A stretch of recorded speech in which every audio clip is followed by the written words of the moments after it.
Son nuestros enigmas literarios con Jesús Callejo. Qué bonita melodía tienes, Jesús, no me digas, es una de las sintonías más bellas de La Rosa de los Vientos, y la hemos hecho para ti. No me lo merezco. Hombre, la verdad es que es precioso, es cierto. Y además, escuchar ya estos primeros acordes, ya como que te inspira, ¿no? Ya uno se mete aquí en la piel de un escritor. Estamos sufriendo un arrobamiento ahora mismo, Sí, un trance, un éxtasis. En fin, vamos a ver si llegamos al nirvana.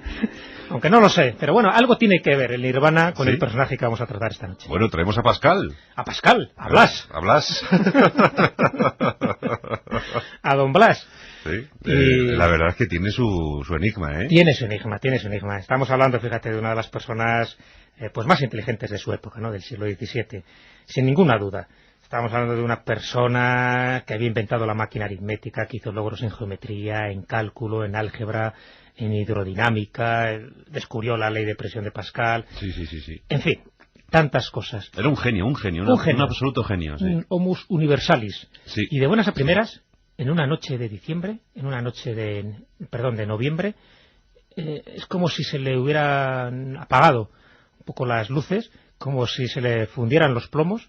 Se transforma radicalmente. Y muy joven, ¿no? Muy joven, él tenía entonces 31 años. Estamos hablando de la noche del 23 de noviembre de 1654.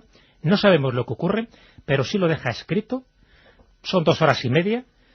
Escribe en latín unas cuantas frases.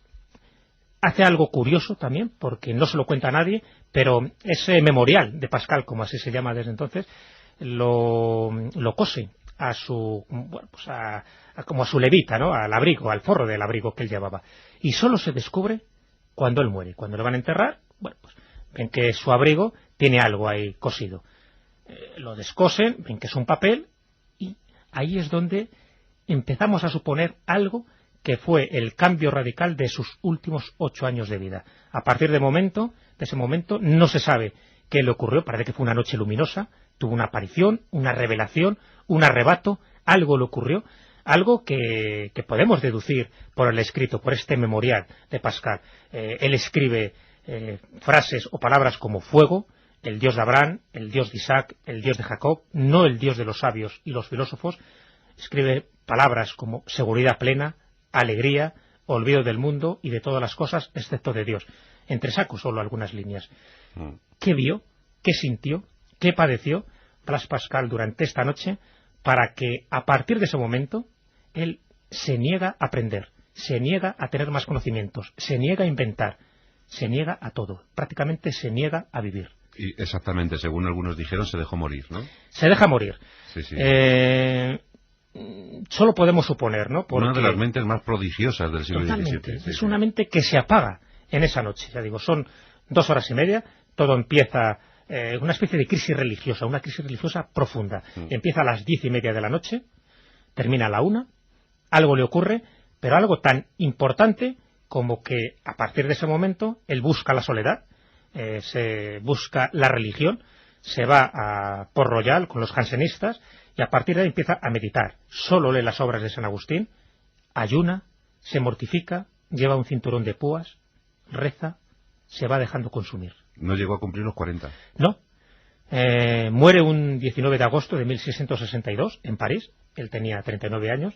Es decir, 8 años de penitencia, 8 años de ayuno, de autocastigos, de sufrimientos. Y todo por algo que vio en esa noche, la noche del 23 de noviembre de 1654. ¿Y por qué los jansenistas?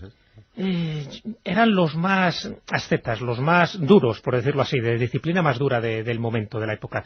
Él buscaba algo donde flagelarse, donde autocastigarse. Es como si se considerara un poco impuro de sus años anteriores y él quisiera renegar de su pasado. Lo sorprendente es que se niega a aprender. O sea, él no lleva sus escritos, no lleva sus obras, no lee nada más que las obras de San Agustín. Es como, lo que yo te decía al principio, es como si sus plomos se fundieran, los plomos de su mente, se fueran apagando lentamente, una de las mentes más prodigiosas, más privilegiadas de su momento y de todos los momentos de la historia, yo creo. Sin embargo, algo ocurre. Claro, si esto lo entroncamos con otro filósofo, también francés, también matemático, como fue Descartes, ¿no? Y se relaciona mucho un poco con Pascal. Algún día hablaremos de Descartes con más detenimiento porque también tiene un enigma, incluso su propia muerte, ¿no? Sí. Pero Descartes le ocurre algo parecido, que también en un mes de noviembre, un 10 de noviembre de 1619, pero sin embargo Descartes, lo que ven esa noche, ya lo contaremos algún día, le anima. Le sirve para todo lo contrario. Claro. Exactamente. Es decir, a partir de ahí, él empieza a vislumbrar todo un futuro. Él tenía 23 años y empieza a ver como los fundamentos de una nueva filosofía, de un nuevo método. A partir de ahí, ya sabes, surge su famoso discurso del método. Es decir, empieza a aprender, empieza a leer, empieza a investigar, empieza a descubrir. Todo lo contrario de lo que le ocurrió a Pascal. Entonces, claro, a mí siempre me ha llamado la atención, y no son los únicos, hay otros filósofos como Schopenhauer también, como Rousseau, que tuvieron su noche, vamos a llamar luminosa, ¿no? En un caso para bien, en otros casos para mal. Algo ocurrió a Blaise Pascal, algo que le dejó tan impresionado, que lo dejó escrito, y que luego lo cose a ese forro, ¿no? Que nunca lo hubiéramos sabido. Fíjate si hubiera habido un descuido, que lo hubiera sido lo más lógico, ¿no? Y si lo hubiera enterrado de esta manera, bueno, se sabe que hubiera cambiado, en algún momento de su vida cambió su forma de pensar, pero no hubiéramos sabido cuándo fue el detonante. Sí, porque ahora sabemos la hora, el día y el año. Sí, que curioso que en su dejadez nunca olvidó conservar ese escrito, ¿eh? Nunca, nunca. Por eso se le llamaba un poco el talismán, porque él lo llevaba como talismán. De hecho, algunas veces, de forma errónea, se piensa que él llevaba como que era muy supersticioso, decía Pascal, y que por lo tanto llevaba como talismanes cosidos al abrigo. Yo lo he leído así. Es un desconocimiento un poco del origen. No llevaba ningún otro talismán más que esto. Él no era supersticioso. Sí se hace supersticioso después, ¿no?, cuando le da esta crisis religiosa. Pero él consideraba que ese talismán le protegía, no sabemos muy bien, pero como de algún mal, ¿no? Algo que llegó a ver en esa noche. Y claro, esa frase tan especial, cuando habla de fuego, y fuego además lo subraya, tuvo que ser algún tipo de experiencia lumínica que él le transforma. Y cuando habla del Dios de Abraham, el Dios de Isaac, del Dios de Jacob, pero no el Dios de los sabios y de los filósofos, está haciendo una distinción. Es como si algún tipo de entidad luminosa, posiblemente, se le apareciera, algo le transmitió y algo que sirvió precisamente para que hubiera un antes y un después en su vida. Más bien fue como una resta más que una suma, porque a partir de ahí empieza a restar ya sus días. Es como si la vida le sobrara, así como Descartes se le enciende el cerebro y empieza toda una vida esplendorosa y llena de hallazgos y de libros. Sin embargo, con Pascal ocurre todo lo contrario.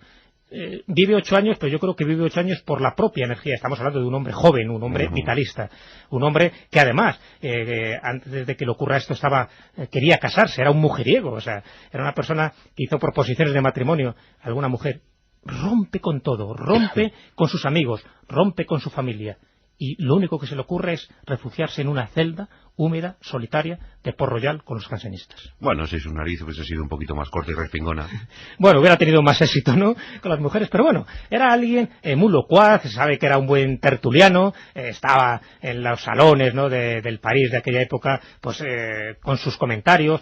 Fíjate que incluso a primeros del año 1654, cuando le ocurre esto es en noviembre, pero a primeros de este año 1654, él hace una lista amplísima de proposiciones que quiere proponer a la Academia de Ciencias, con todas las cosas que él tiene en mente y que quiere ir desarrollando. Pero vamos, de todo tipo, tanto en matemática como en geometría, como en álgebra, como en cálculo, todo, una cantidad de propuestas que se ve que en ese momento tenía muchas ganas de desarrollar. Pero ya digo, inexplicablemente, porque solo tenemos estos pequeños datos dentro de su biografía, inexplicablemente todo eso se va al carajo, por decir una palabra castellana, ¿no? Se va al garete.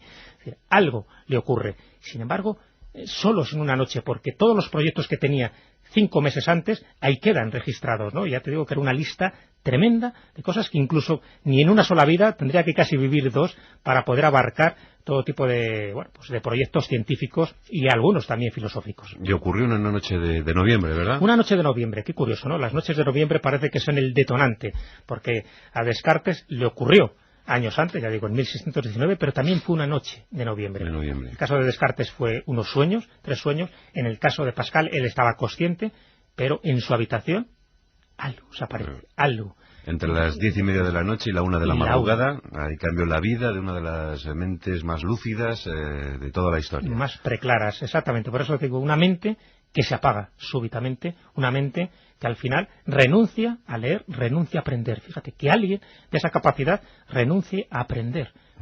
¿Qué qué le pasaría por su mente, ¿no?, en aquella noche. Pues todo un enigma literario, ese Memorial de Pascal, ¿verdad? Yo creo que sí, ese famoso talismán, ¿no?, que muchas veces se cuenta de una forma abreviada o se hace un resumen, ¿no? Pues en el libro de enigmas literarios lo pongo, no es muy largo, ¿no?, pero sí quiero contarlo de una forma extensa y reproduzco textualmente todas las palabras, no en latín, lógicamente ya traducidas, pero todas las palabras que él escribió en ese famoso memorial y, bueno, desde luego, pues para que se le pueda seguir la pista a su personalidad con ese tipo de frases enigmáticas, porque hoy mismo siguen siendo las palabras más enigmáticas que un filósofo de esa categoría ha podido escribir en su vida. Y lo traemos aquí a nuestros enigmas literarios con el incólume Jesús Callejo. Hasta la semana que viene. Hasta la semana que viene.